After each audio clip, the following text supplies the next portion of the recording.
Fala, meu povo!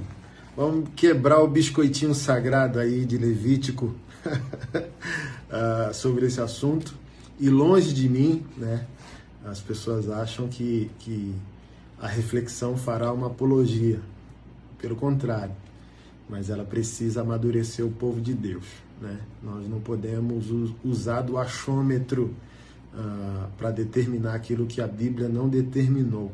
Tem 2 vídeos meus no YouTube que eu recomendo você assistir. Coloca lá Anderson Silva Tatuagem. Vai aparecer os 2 vídeos. Um se chama Tatuagem e Adoração e o outro, Tatuagem é Pecado? Eu faço reflexões maduras que vão levar você a um pleno entendimento. Mas hoje eu quero me deter à questão do texto de Levítico para mostrar para você o que de fato é. E é um folclore, na conclusão, né? Se tornou um senso comum na igreja evangélica de que o texto de Levítico está falando de tatuagem, sendo que não existe correspondente etimológico, palavra no hebraico daquele tempo histórico que seja traduzido literalmente por tatuagem. Até porque eu não vou entrar no mérito, eu não quero dar aula sobre tatuagem. Tatuagem é uma questão recente, né, que começou com os marinheiros, até os fonemas, né, que é o barulho da máquina, né? Tatu veio do tatal, tatal, tatal, que era o barulho que a máquina fazia e se popularizou. Hoje a tatuagem é considerada uma arte, existem tatuadores que 1 hora de trabalho é 10 mil, 15 mil reais, verdadeiras obras de arte. Às vezes a tatuagem é mais real que uma própria foto do filho, da família que você levou. Então, aí a gente vem com todo esse aleluiamento, desvio da realidade.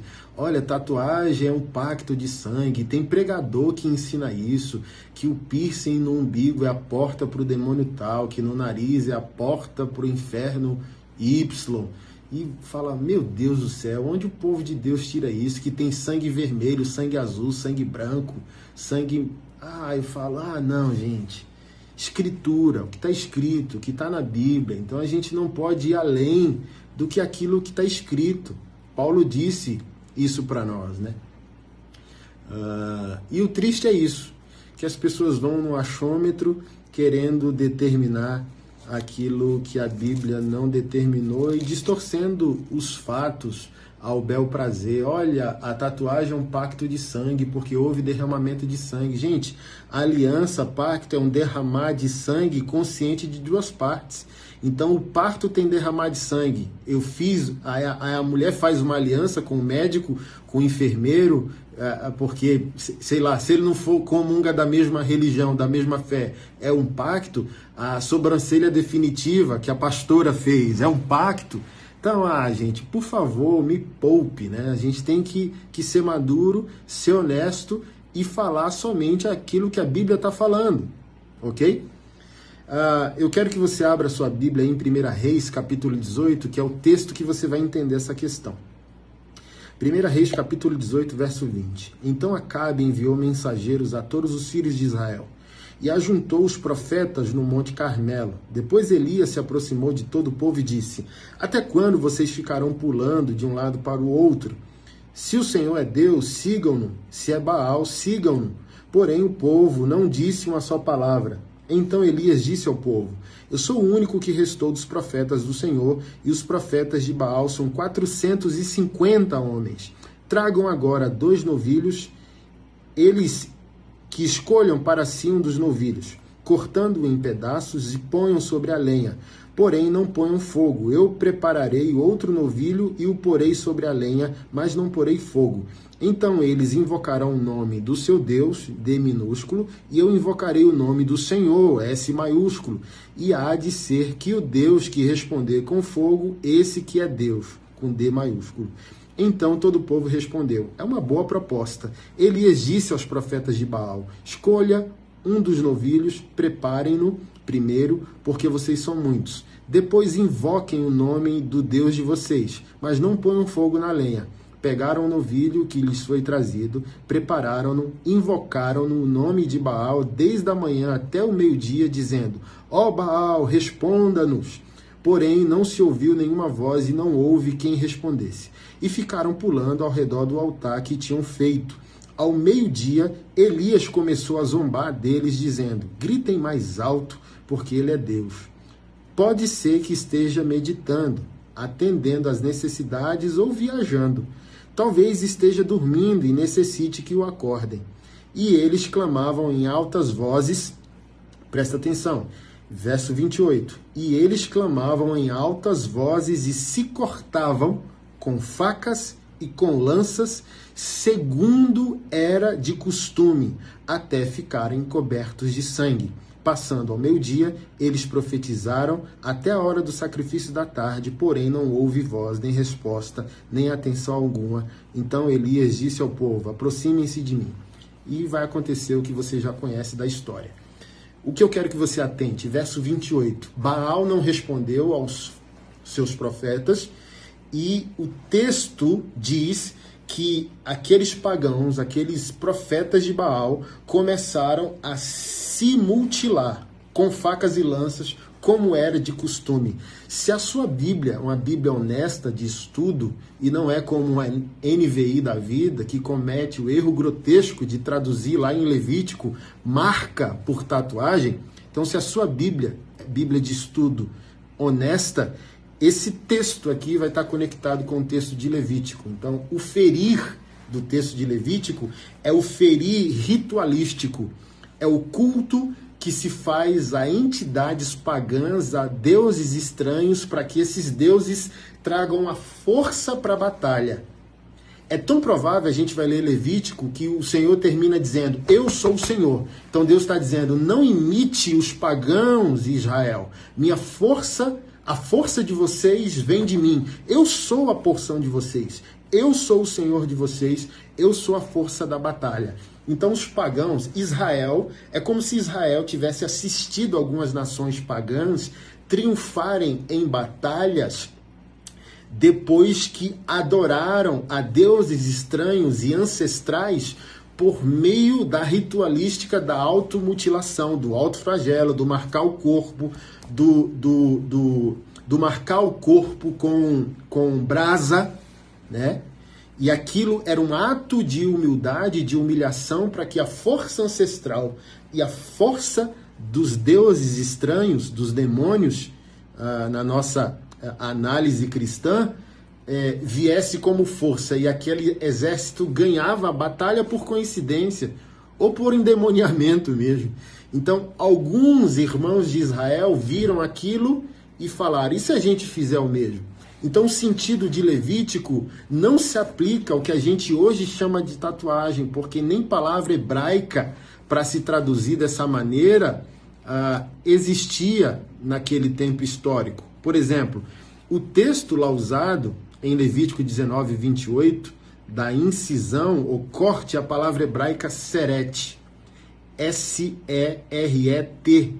incisão ou corte, que se aplica justamente ao culto prestado a Baal aqui. Então não é um tatal, não é uma tatuagem, é uma incisão, é uma mutilação, é uma marcação do corpo por memória dos mortos, para que os ancestrais tragam força, ou em adoração aos deuses estranhos, aos deuses pagãos. Mas vamos lá. Levítico 19, 28, está escrito: pelos mortos não façam, aqui a versão que eu estou usando é uma versão honesta, NAA, Nova Almeida atualizada, não traduz o incisão por tatuagem, até porque não há correspondência, então é mais uma forçação textual de alguns tradutores, e não só a NVI, mas algumas outras versões nacionais e internacionais, né, mundiais, também traduzem por tatuagem. Isso é má fé, por conveniência. Crente gosta de um enigma, então vamos dar ao crente o que o crente gosta. Então força-se uma palavra que não é correspondente no seu original, para que a religião se agrade, né, disso. Mas vamos voltar ao texto. Pelos mortos não façam cortes no corpo, nem ponham marca nenhuma sobre vocês, eu sou o Senhor. Então, se você quer respeitar texto, contexto, antropologia bíblica, pregue que não se deve tatuar por motivos de bom senso e não distorcendo o que a Bíblia diz. Então, se você não quer que um filho ou um discípulo da sua congregação não tatue, ensine bom senso. Então, por exemplo, eu sou o que eu sou por soberania de Deus. Deus viu que eu seria como seria e determinou que eu fosse um pastor com a aparência errada e o conteúdo certo, para gerar impacto e escândalo mesmo. Os que não são envergonhando os que são. Mas se a vontade soberana de Deus não se aplicar na tua vida como se aplica na minha, e por isso que eu recomendei você assistir os 2 vídeos, tatuagem e orfandade, ou tatuagem e adoração, vai estar lá, e se tatuagem e pecado, eu ensino princípios de maturidade onde o crente se questiona se é válido ou não.